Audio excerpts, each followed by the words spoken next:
दोस्तों, आपका स्वागत है डॉक्टर टॉक में। मैं पूनम ढिल्लन आपके लिए लेकर आई हूँ डॉक्टर टॉक की एक ख़ास सीज़न, जिसमें हम बात करेंगे लैप्रोस्कोपिक सर्जरी यानी दूरबीन से ऑपरेशन के बारे में। आज के बदलते समय में जहां टेक्नोलॉजी ने हमारे आसपास सब कुछ बदल दिया है, वहीं चिकित्सा के क्षेत्र में ऑपरेशन पद्धति में भी टेक्नोलॉजी के आगमन से क्रांतिकारी परिवर्तन हुए हैं। ऐसा ही एक परिवर्तन है लेप्रोस्कोपी या की होल या दूरबीन से सर्जरी। 1901 में ड्रेसडन, जर्मनी के जॉर्ज किलिंग ने कुत्तों में पहली बार लेप्रोस्कोपिक प्रक्रिया की और 1910 में स्वीडन के हंस क्रिश्चियन जैकोबियस ने मनुष्यों में पहला लेप्रोस्कोपिक ऑपरेशन किया। इसके बाद इस प्रक्रिया को आगे बढ़ाने का काम तेजी से चलने लगा।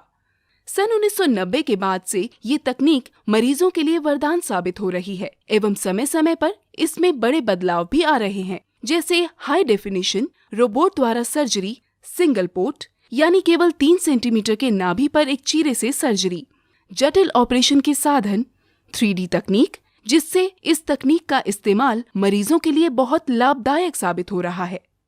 और दूरबीन की सर्जरी के बारे में बात करने के लिए हमारे साथ हैं देश के जाने माने laparoscopic surgeon doctor RK Mishra, world laparoscopy hospital Gurgaon से। डॉक्टर RK मिश्रा लेप्रोस्कोपिक और रोबोट सर्जरी के सबसे अनुभवी प्रोफेसर हैं, जिन्होंने पिछले 17 सालों में 108 से ज्यादा देशों से 7000 से अधिक सर्जन और स्त्री रोग विशेषज्ञों को प्रशिक्षित किया है। उनके पास लेप्रोस्कोपिक और द विंची रोबोटिक सर्जरी के शिक्षण का विशाल अनुभव है।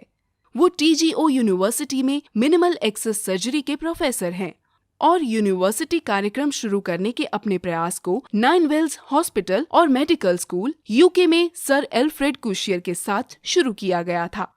डॉक्टर मिश्रा ने स्ट्रासबर्ग, फ्रांस के विश्वविद्यालय से लेप्रोस्कोपिक सर्जरी में अपना डिप्लोमा और यूनाइटेड किंगडम से मिनिमल एक्सेस सर्जरी यानी MMA में मास्टर डिग्री ली है। यूनाइटेड किंगडम में अपने काम के दौरान डॉक्टर मिश्रा ने लेप्रोस्कोपिक सर्जरी के कार्य प्रदर्शन में सुधार के लिए optimum shadow casting illumination technique की खोज की है और उनका शोध अब 11 लेप्रोस्कोपिक उपकरण कंपनियों द्वारा आदर्श छाया कास्टिंग टेलीस्कोप बनाने के लिए उपयोग किया जाता है। आज का हमारा सब्जेक्ट है हर्निया के बारे में।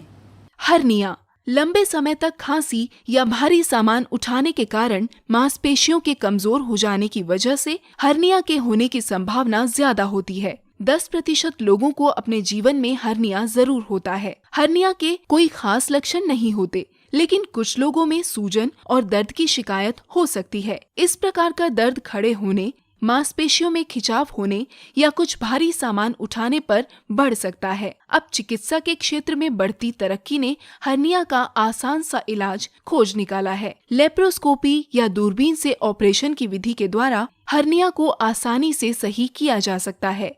अगर अनुभवी लेप्रोस्कोपी सर्जन से ये प्रक्रिया कराई जाए तो इस समस्या को पूरी तरह ठीक किया जा सकता है।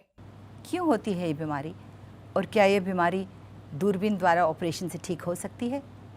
ऐसे ही कई सवालों का जवाब डॉक्टर मिश्रा आज हमें देंगे।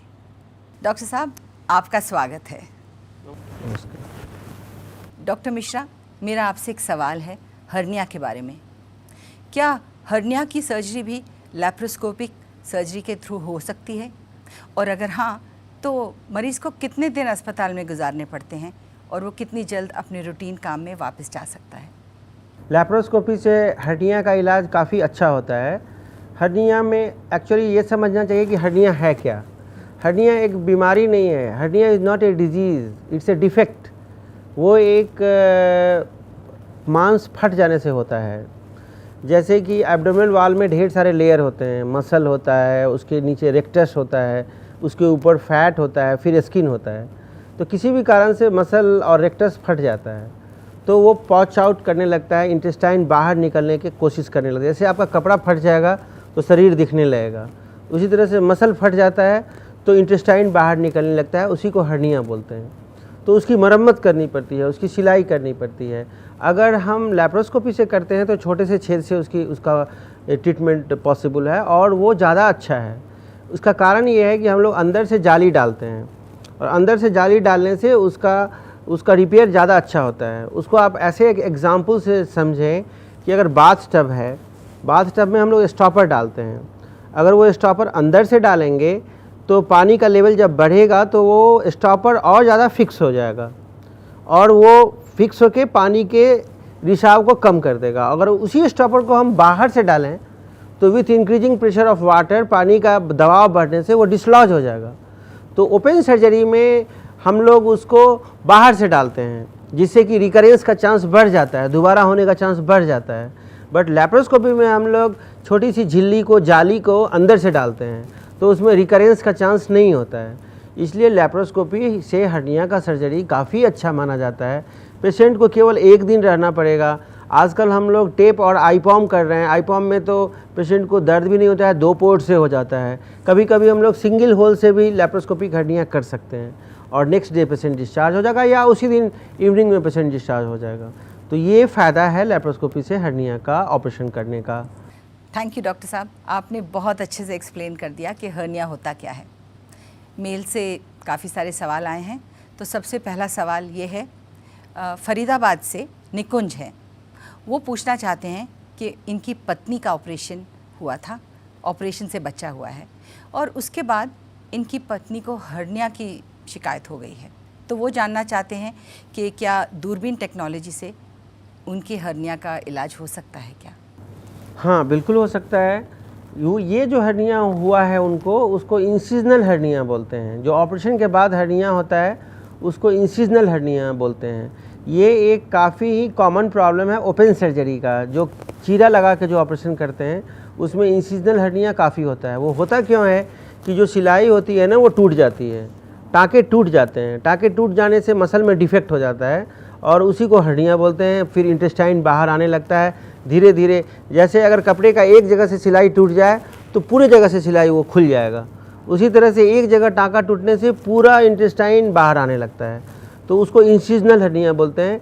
लैप्रोस्कोपी से उसका इलाज काफ़ी ही अच्छा है और इनको केवल 1 दिन ऑपरेशन के बाद रहना पड़ेगा, नेक्स्ट डे या उसी दिन इवनिंग में डिस्चार्ज हो जाएंगे। और ओपन सर्जरी दोबारा नहीं करवाएं इंसिजनल हर्निया के लिए, क्योंकि इंसिजनल हर्निया के लिए लैप्रोस्कोपिक सर्जरी गोल्ड स्टैंडर्ड माना गया है और इसके करवाने से दोबारा हर्निया नहीं होगा उनको। थैंक यू डॉक्टर साहब। हमारा दूसरा मेल आया है शमा का, बहरीन से। वो जानना चाहती हैं, उनकी उम्र 40 साल है और इनको हर्निया की समस्या पहले भी हो चुकी है एक बार और उन्होंने ओपन सर्जरी करवाई थी, लेकिन उसके बाद उन्हें ये समस्या वापस हो गई है और वो जानना चाहती हैं कि क्या दूरबीन से इनका परमानेंट इलाज हो सकता है क्या? हाँ, मैं एक चीज़ बताना चाहूँगा कि SAGES society of American gastrointestinal endoscopic surgeon के रिव्यू में पता चला है कि ओपन सर्जरी से जो हर्निया होती है उसमें 20 से 40% चांसेस रिकरेंस होने का डर रहता है। और उसका कारण ये है कि ओपन सर्जरी का हर्निया ज़बरदस्ती दोनों मसल को आपस में लाके और काफ़ी टेंशन में सिलाई करके किया जाता है और वो टेंशन फिर रिपेयर नहीं होता है। लैप्रोस्कोपी में इसका इफ़ेक्ट इतना अच्छा है कि अंदर से जाली डालते हैं हम लोग, कोई सिलाई नहीं करते हैं, अंदर से जाली डालते हैं और उसको टैकर होता है, एक स्क्रू होता है, उसे फिक्स कर देते हैं। जैसे उसको अगर सिंपल लैंग्वेज में ऐसे समझें कि अगर छत टूट चुका है, अगर तो छत टूट चुका है तो उसको प्लास्टर करने से कुछ नहीं होगा, उसमें रॉड डाल के फिर से ढलाई करनी पड़ेगी। और उसमें जाली, रॉड का क्या काम है, रॉड एक जाली के तरह जाली नुमा होता है और उसके अंदर सीमेंट जो होता है उसको कंक्रीट से उसको ढाल देते हैं। उसी तरह से हम लोग अंदर से जाली डालते हैं और अंदर से जाली डालते हैं जो कि फाइब्रोसिस होकर के वो फिक्स हो जाता है और दोबारा हर्निया नहीं होता है। तो ओपन सर्जरी चूँकि उन्होंने करवाया है इसीलिए उनको रिकरेंस हुआ है। तो अब वो दोबारा ओपन सर्जरी नहीं करवाएं, क्योंकि रिकरेंट हर्निया के लिए लैप्रोस्कोपी गोल्ड स्टैंडर्ड है और उनको लैप्रोस्कोपी कराएंगे तो दोबारा कभी नहीं होगा, परमानेंटली इससे प्रॉब्लम से उनको मुक्ति मिल जाएगी। Very interesting, thank you doctor साहब, बहुत अच्छी इन्फॉर्मेशन दी आपने। दोस्तों, आज हमने डॉक्टर मिश्रा से ढेर सारी जानकारी ली और हमारी पूरी कोशिश रहेगी कि आपकी बात हम डॉक्टर मिश्रा तक पहुंचाएं। आपको घबराने की कोई ज़रूरत नहीं है। दूरबीन से ऑपरेशन यानी लैप्रोस्कोपिक सर्जरी के बारे में आपका कोई भी सवाल हो तो आप हमें कभी भी कॉल कर सकते हैं यहाँ नीचे लिखे हुए नंबरों पर। हम पूरी कोशिश करेंगे कि आपकी समस्याओं का समाधान हो। डॉक्टर टॉक में हम फिर से मिलेंगे नए सब्जेक्ट्स को लेकर। तब तक के लिए नमस्कार।